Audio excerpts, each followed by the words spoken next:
ये अभय अभय स्थिति हृदय में जागृत हो जाती है। कोई भी भय आसपास आ ही नहीं सकता, यहां तक कि नरक का भी भय खत्म हो जाता है जो भगवान की शरण में है। महापापी भी पुण्यात्मा महान भक्तों के समान वो उत्तम गति को प्राप्त हो जाता है जो भगवान की शरण में हो जाता है। पर ये जो भोगों का आश्रय लिए हुए हैं, मनमानी आचरण कर रहे हैं, ये कभी उस अभय को जान ही नहीं सकते कोई अभय पद है क्या।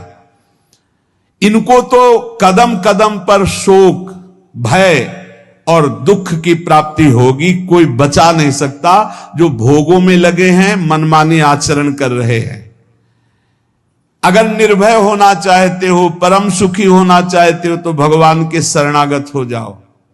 सारे जगत को अभय दान देने वाले भगवान हैं। भगवान का एक प्रण है, ममपन शरणागत भयहारी। जो मेरी शरण में आ गया उसके भय का मैं नाश कर देता हूं।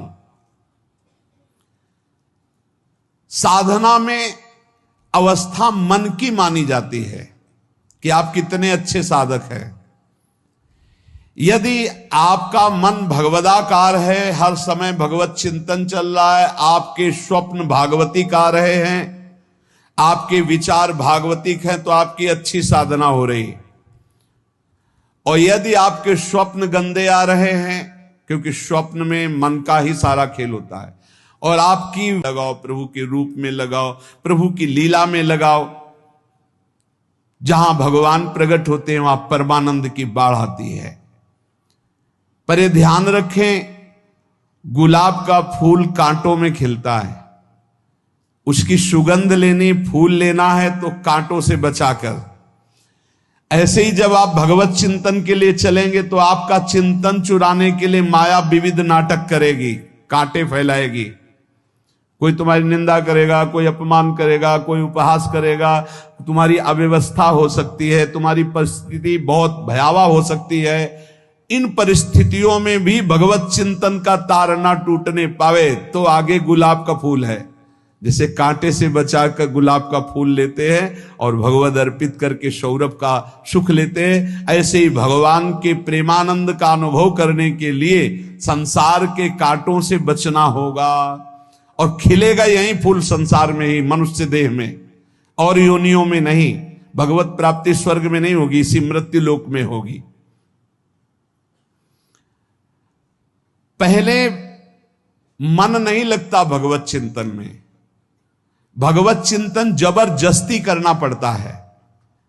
भगवत चिंतन जे ही प्रारंभ करोगे ते ही बहुत बाढ़ आ जाएगी पाप चिंतन की।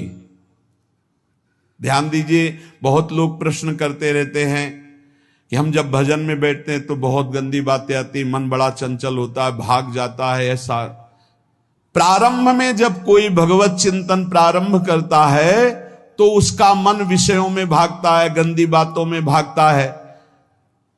अब लोग कहते पहले तो हमारा चिंतन बढ़िया होता था, अब चिंतन नहीं होता, तो कोई सिद्ध पुरुष थोड़ी हो गए। तुम्हें जबरदस्ती चिंतन करना होगा। जगत के प्राणी में जहां मन जाए तो इसमें भी भगवान, पदार्थ में मन जाए तो उसमें भी भगवान, जहां जहां मन जाए वहां वहां भगवान देखो, या मन को हटाकर नाम मंत्र में लगाओ। ऐसे भगवत स्मृति जागृत की जाती, बार बार प्रयास करना होता है। कई लोग ये प्रश्न करते हैं कि हमसे बड़े पाप हो गए तो क्या हमें भगवान की प्राप्ति हो जाएगी? तो यहां कह रहे हैं भगवान किसी के पूर्व जीवन को नहीं देखते हैं, वर्तमान के भजन को देखते हैं। पकड़ो इस बात को। अगर वर्तमान में आज आप सुधर गए हो, नाम जप कर रहे हो, तो आप भक्त हो। ये गीता जी में भगवान ने कहा, अपिचेत सुदुराचारो भजते माम अनन्य भाग साधुरेव समंतव्या सम्यक व्यवसिता। ऐसा बहुत दुराचारी पहले रहा है, बाद में उसके मन में आ गया कि भगवान के सिवा हमारा कोई कल्याण करने वाला नहीं, हमारा कोई नहीं। तो भगवान कहते हैं मैं उसे साधु ही मानता हूं, उसे साधु बना देता हूं। भगवान किसी के पूर्व जीवन को नहीं देखते। बहुत बढ़िया बात है। कल तक हम क्या करते रहे भगवान नहीं देखते, आज क्या कर रहे हो ये देखते हैं। यदि आज आप भजन में लग गए हो, अच्छे आचरण कर रहे हो, तो आपको भगवत प्राप्ति हो जाएगी। भगवान ये नहीं देखते कि पूर्व में पुण्यात्मा रहा है कि पापात्मा रहा है। भगवान वर्तमान में देखते कि मेरा भजन कर रहा है, बस इसी से कल्याण कर देते हैं। पकड़ो इस बात को तो कभी प्रश्न नहीं उठेगा कि क्या हमको भी भगवत प्राप्ति हो सकती है क्या। हमारा मन यदि श्री भगवान को चाहने लगे तो श्री भगवान हमारे मन में ही आकर बस जाएंगे। भगवान की रूप माधुरी में मन डूबने लगेगा। यथार्थ सत्य, जो भगवान से थोड़ा भी प्यार करने लगे हैं उनके हृदय में भगवान की उनकी भावना के अनुसार झलक आने लगी है। हृदय में प्रभु के आते ही अनंत जन्मों के संस्कारों का नाश हो जाता है। इसलिए तुम अपने पहले वाले घृणित जीवन को याद भी मत करो और उसको सोचकर जरा निराश भी मत हो। अमावस्या में घोर अंधकार रहता है पर प्रातः काल में अंधकार नष्ट हो जाता है। ऐसे ही नाम का उच्चारण करते ही तुम्हारे जितने पाप अंधकार हो सब नष्ट हो जाएंगे। तुम चाहो कि एक क्षण भी प्रभु को ना भूलो। अब वर्तमान में ऐसी स्थिति बनाओ। जो प्रभु को नहीं भूलने की चाह करता है कि मुझे ऐसी स्थिति प्राप्त हो कि मैं कभी प्रभु को ना भूलूं, तो सच्ची मानो और कोई बात भगवान सुने ना सुने ये बात जल्दी सुन लेते हैं। भजन की मांग करो तो बहुत जल्दी भगवान पूर्ण करते हो। भजन जिसका चलने लगा तो फिर लोक लोकांतर के सारी रिद्धियां सिद्धियां सुख वैभव तो उसके चरणों में लौटते हैं। जब हम प्रभु से प्रभु का स्मरण न मांगकर भोग मांगते हैं तभी हमारा भजन रुक जाता है, भजन नहीं चल पाता। यदि हम प्रभु से केवल भजन मांगे तो विश्वास करो ब्याज में सब हो जाएगा। मूल भजन तो आपका बचेगा ही, ब्याज में लोक लोकांतर के भोग आपके चरणों में लुटते घूमेंगे। आप भजन करके तो देखो। अरे घिघियाने की जरूरत नहीं, किसी से मांगने की जरूरत नहीं, भजन करके देखो सब ठीक हो जाएगा, सब अपने आप बन जाएगा। हम बहुत बड़ी भूल कर देते हैं कि थोड़ा भजन करके प्रभु से कुछ सांसारिक वस्तुएं स्थितियां परिस्थितियां बदलने की मांग कर लेते हैं, जिससे भजन छूट जाता है। प्रभु की स्मृति इतनी महान है कि जिन्होंने बैर भाव से प्रभु का स्मरण किया उनको भगवान की प्राप्ति हो गई। जैसे कंस आदि भगवान से बैर ही तो रखते थे लेकिन भगवान की स्मृति रहती थी। स्मृति ने उनको भगवत प्राप्ति करा दी।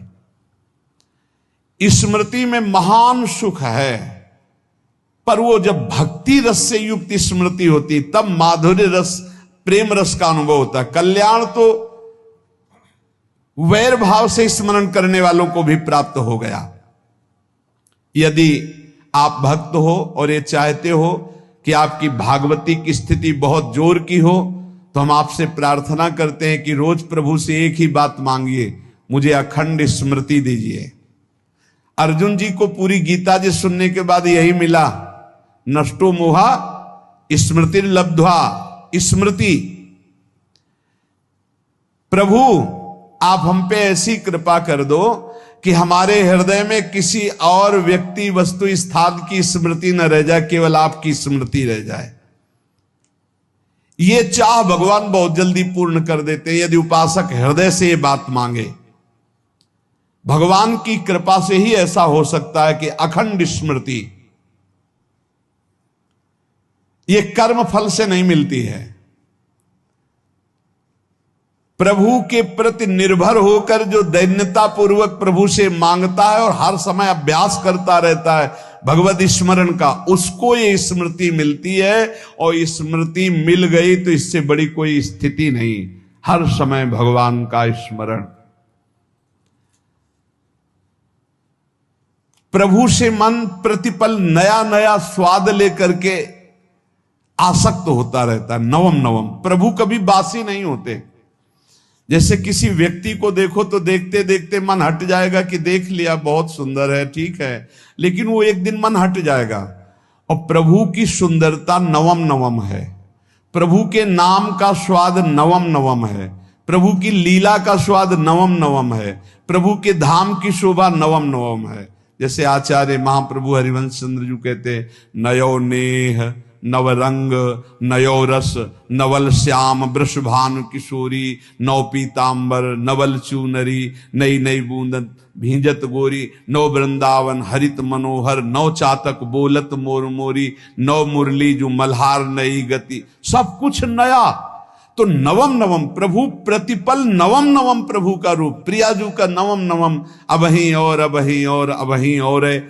तो कहते हैं जब मन निरंतर स्मृति में डूबता है, तो जब प्रभु की रूप बाधुरी प्रकाशित होती तो ऐसी नवम नवम कि कभी ये नहीं होता कि रूप बासी हो गया। ये वही रूप है जो हमने अभी देखा था, नवम नवम।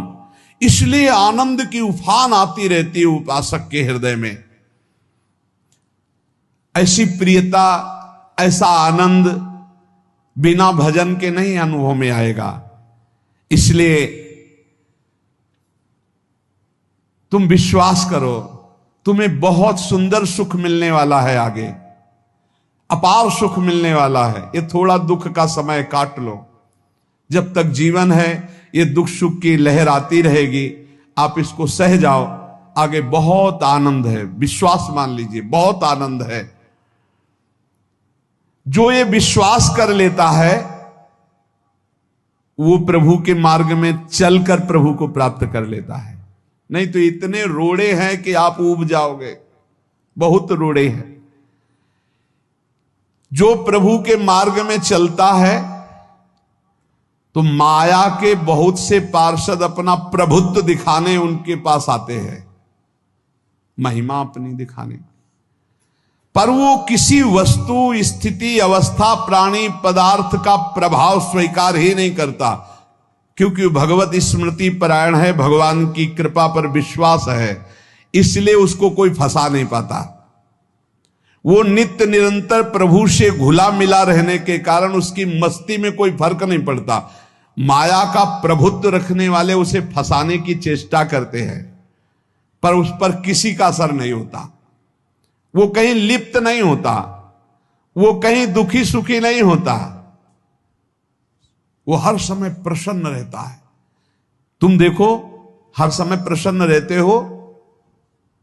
यदि नहीं तो तुम किसी व्यक्ति वस्तु का आश्रय लिए हुए हो, प्रभु का नहीं। अगर हां तो हर समय प्रभु का स्मरण चलना चाहिए, हर समय प्रभु के आश्रित हो, फिर देखना ये आनंद, ये प्रसन्नता क्या रूप रखती है। बड़े बड़े मस्त संतों को देखा, मस्त एकदम ऐसे उन्माद में मस्त। हे, उस सुख के लिए ललचाओ, कब तक जन्मते मरते रहोगे, कब तक बार बार दुख भोगते रहोगे, कब? बड़ा प्रपंच है ये। भगवान का स्मरण परम पुण्यात्मा पुरुष का हृदय माना जाता है। बहुत पवित्र हृदय, बड़ा पुण्यात्मा हृदय, जिसमें भगवान का स्मरण, भगवान का विस्मरण पापात्मा पुरुष, भयानक विपत्ति दुर्भाग्य आते हो। सुदृढ़ निश्चय करो, अब हम भगवान के स्मरण में अपना समय व्यतीत करेंगे। मेहनत करो, कार्य करने के लिए कोई मना नहीं। आप नौकरी करो, किसानी करो, व्यापार करो, पर अंदर अंदर भगवत स्मृति ही सबसे बड़ी स्थिति है। अब चाहे हम जीवित रहें, चाहे हमारे मरण जैसी विपत्ति आ जाए, चाहे सब हमसे हट जाए, चाहे सब हमको नमन करें, अब हम दृढ़ निश्चय करके केवल भगवान के स्मरण करते हुए इस संसार के बीच समय व्यतीत करेंगे। अब हम चूकने वाले नहीं, ये नियम लीजिए। चाहे जीवन रहे या ना रहे, चाहे मरण जैसा कष्ट आ जाए, चाहे सब वियोग हो जाए, सब चले जाए, चाहे सब संयोग हो जाए, सब नमन करें, अब हम प्रभु का स्मरण नहीं। कि जब चारों ओर अंधेरा छा रहा हो, कोई अपना न दिखाई दे रहा हो, केवल दुख ही दुख,